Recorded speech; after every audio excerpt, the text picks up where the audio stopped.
Bienvenue à tous et à chacun pour ce culte de l'Église baptiste du Chênay.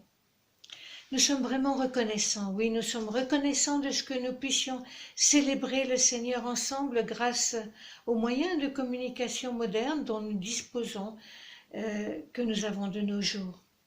Et nous nous réjouissons de pouvoir rendre ainsi un culte au Seigneur tous ensemble, chacun là où nous sommes. Je vous invite à la prière. Au Seigneur Jésus, nous sommes vraiment reconnaissants d'être devant toi ce matin ensemble. C'est avec joie que nous venons à toi, réunis sans lettres, chacun chez soi, mais unis par un même amour et une même foi. Nous te louons et nous t'adorons pour cette possibilité qui nous est donnée d'être en communion avec toi et les uns avec les autres, malgré le confinement auquel nous devons nous tenir. Nous te remettons ce moment de culte, Seigneur, te demandant d'ouvrir nos cœurs à ta parole, afin que par elle, grâce à elle, nous devenions de meilleurs disciples, cherchant toujours à te servir, indépendamment des circonstances de l'existence. Sois béni, Seigneur. Amen. Amen. Ouvrons nos Bibles au psaume 16.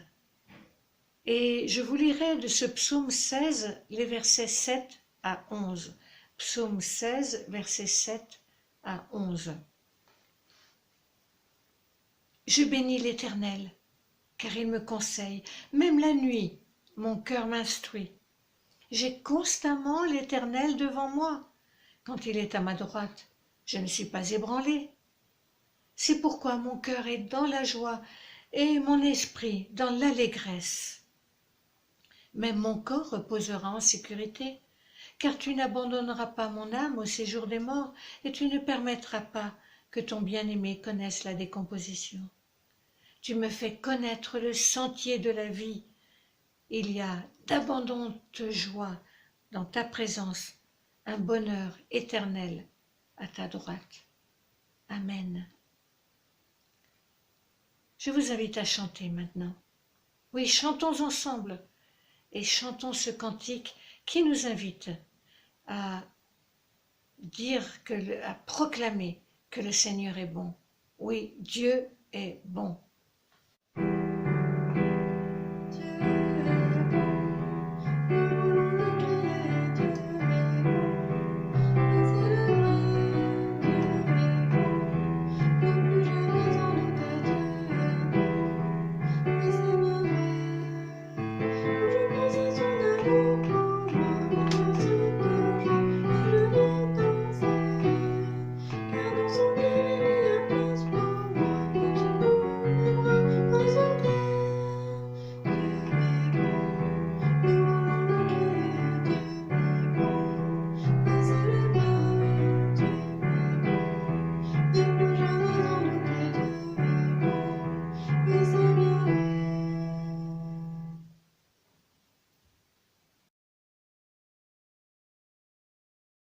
Prions le Seigneur.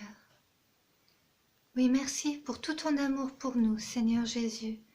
Merci pour tes bras grands ouverts pour nous accueillir et nous permettre de nous blottir tout contre toi, de trouver en toi un refuge, une source d'espérance, un réconfort dans les épreuves de la vie, la force d'aller de l'avant. Seigneur Jésus, nous te prions pour notre monde en ces temps de crise qui affectent tout à chacun de manière si drastique en tout domaine de la vie. Seigneur Jésus, nous voulons continuer de prier avec ferveur pour ceux qui sont touchés par la maladie, afin que tu leur apportes ta guérison. Nous te prions pour que tu fortifies le corps médical, pour que tu sois le secours de ceux qui font face à des lendemains incertains au niveau du travail ou des finances ou de la famille. Seigneur Jésus, toi qui connais tout un chacun, révèle-toi à tous et à toutes de la manière dont chacun, chacune en a tout particulièrement besoin.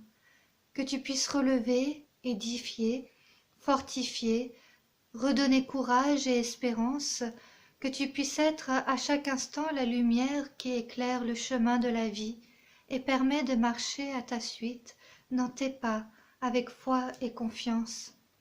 Oui, tes bontés ne sont pas épuisées, tes compassions ne prennent pas fin, elles se renouvellent chaque matin. Que ta fidélité est grande, nous le déclarons, tu es notre bien, c'est pourquoi nous plaçons notre confiance en toi et nous te disons, loué sois-tu, Seigneur Jésus. Amen.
Je vous invite à la lecture de l'Évangile selon Jean, au chapitre 21, les versets 14 à 19.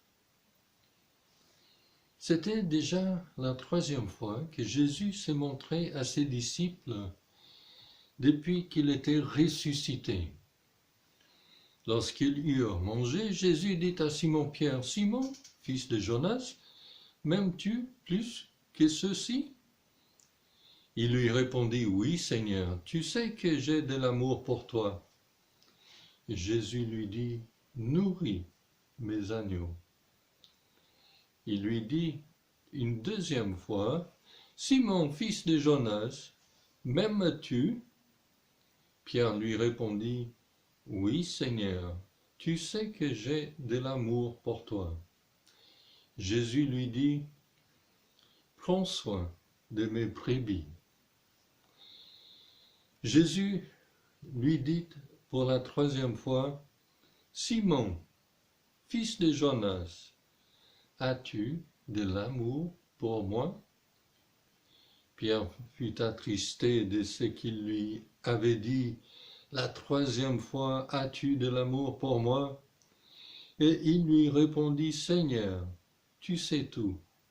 Tu sais que j'ai de l'amour pour toi. » Jésus lui dit, « Nourris mes brebis. » En vérité, je te l'ai dit, quand tu étais plus jeune, tu mettais toi-même ta ceinture et tu allais où tu voulais.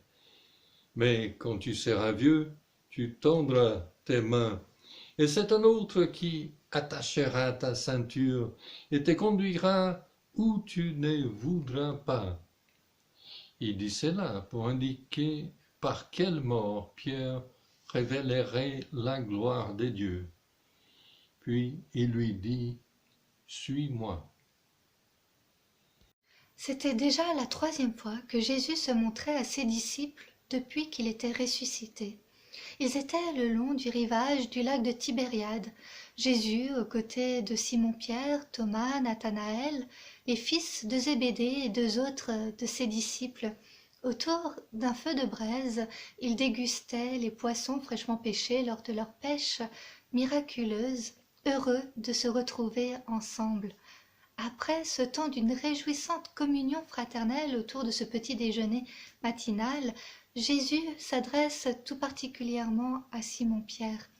C'est un moment important qui va apporter pour Pierre une réhabilitation, une restauration, et qui va marquer tout à la fois un nouveau départ avec un envoi et une mission bien précise et pas des moindres. Jésus l'appelle par son nom.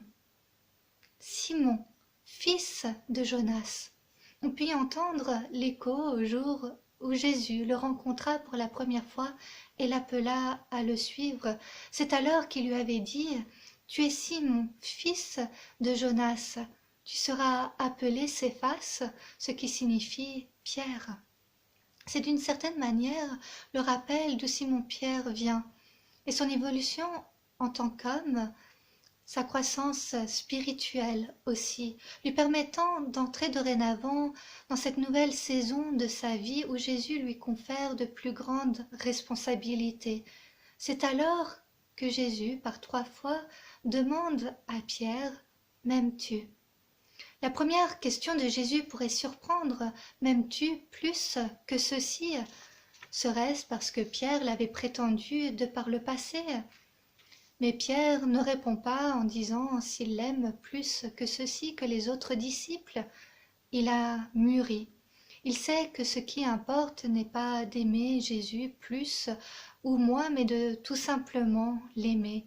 Il sait aussi que chaque disciple a une manière différente d'exprimer son amour pour Jésus, comme on avait pu le voir quelques instants auparavant, lorsqu'ils étaient encore dans leur barque de pêcheurs et avaient reconnu Jésus sur le rivage.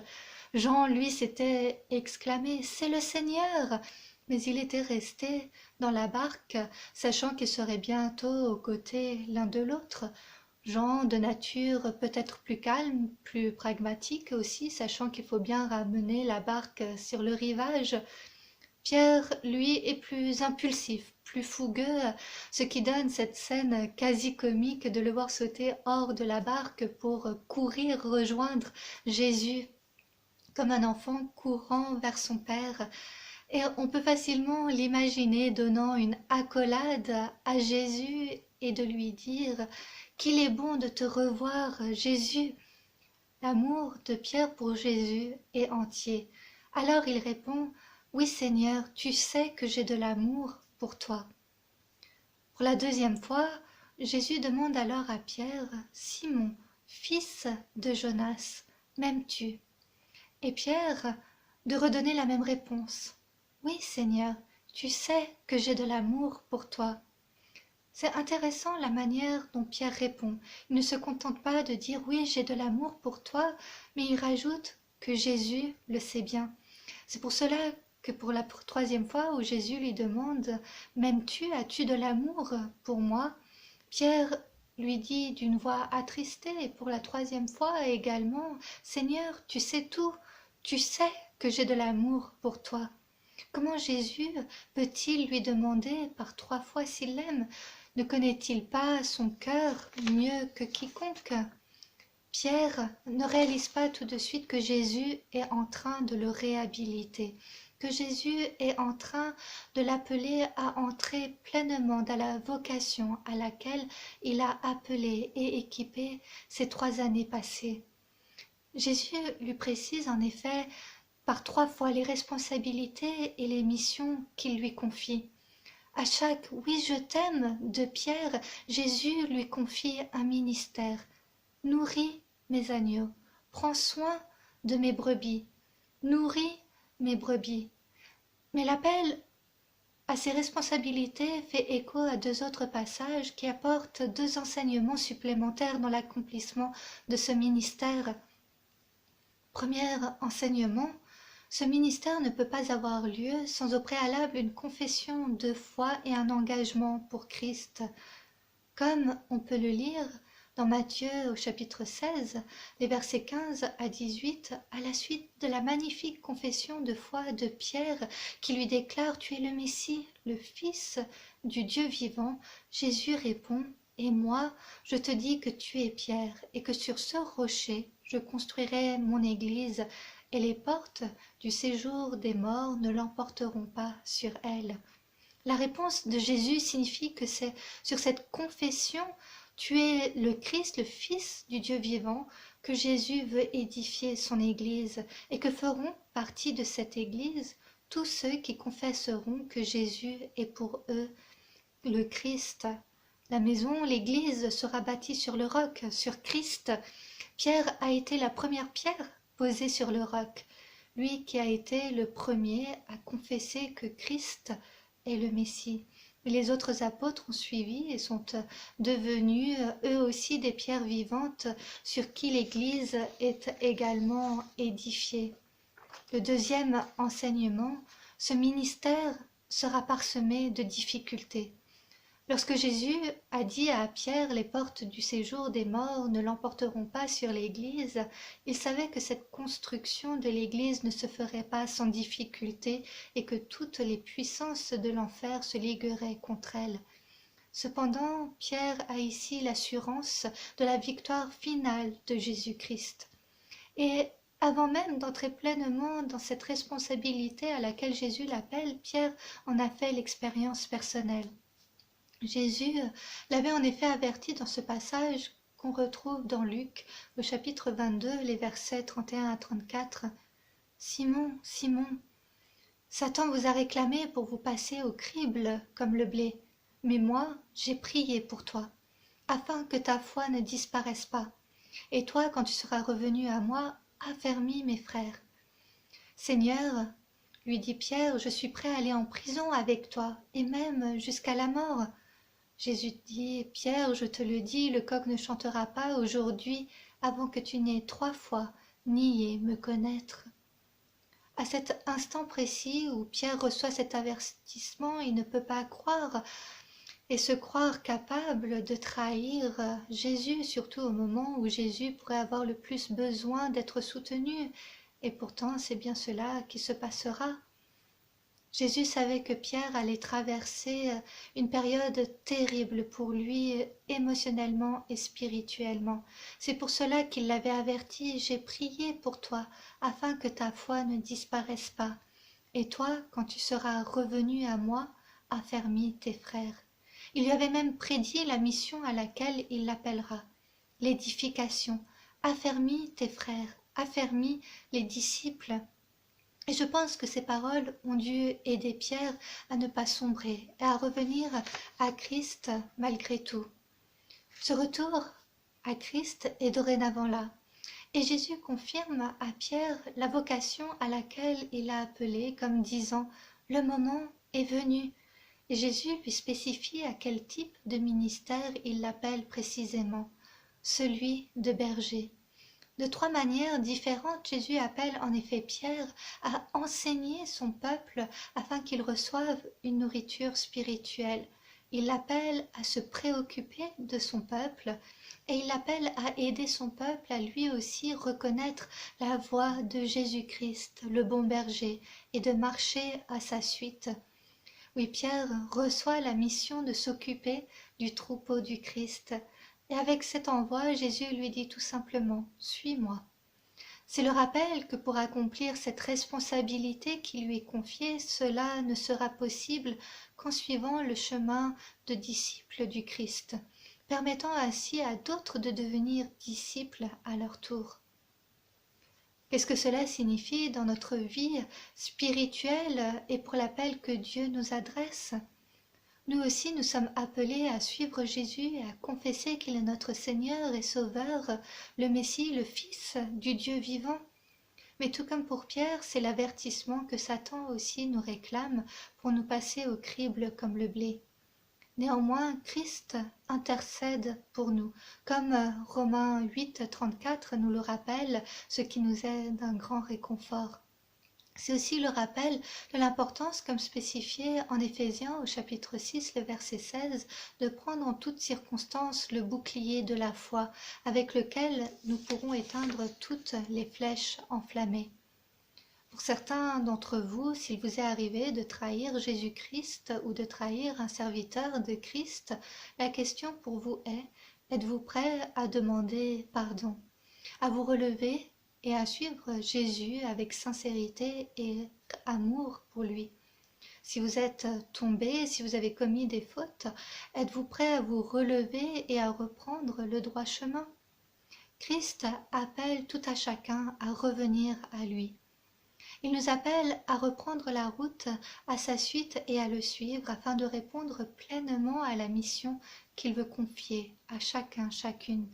C'est pour cela qu'à nous aussi, il nous demande « M'aimes-tu » Lorsqu'on lui dit « Oui, Jésus, je t'aime, c'est toi et toi seul que je veux suivre », alors Christ nous appelle à nous mettre en mouvement, à être ses témoins et à utiliser les dons et les capacités qu'il nous a donnés pour que son royaume grandisse. Ainsi donc, tout comme pour Pierre, à chacun, chacune d'entre nous, Jésus donne une mission spécifique.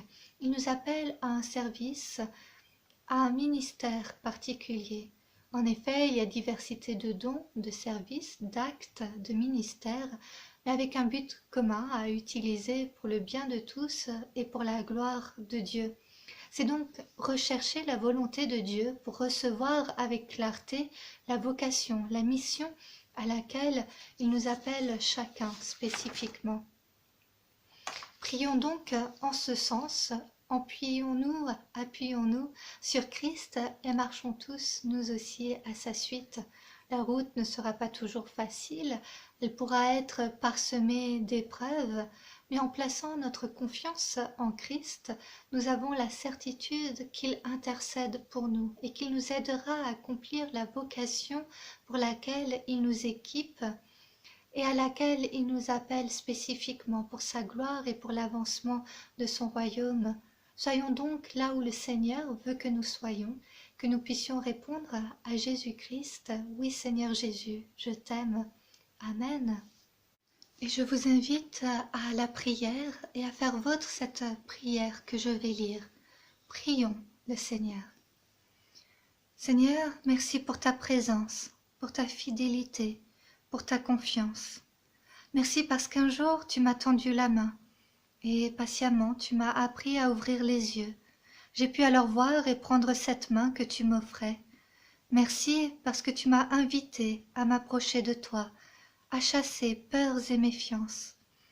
Loué sois-tu, Seigneur, parce que si je le désire et te le demande, tu peux être la lumière qui illumine mon visage et brille dans mes yeux, le souffle qui m'anime, le feu qui me réchauffe et me fait vivre. Tu es ma joie, ma paix. Avec reconnaissance, vérité, je veux te dire que je t'aime, Seigneur Jésus. Amen. Amen. Et je vous invite à chanter le cantique Abba Père. Nous voulons continuer de proclamer, oui, Abba Père, je veux être à toi seulement et ma volonté soumettre à toi constamment. Que mon cœur reste enflammé, près de toi je veux rester. Abba Père, je veux être à toi seulement.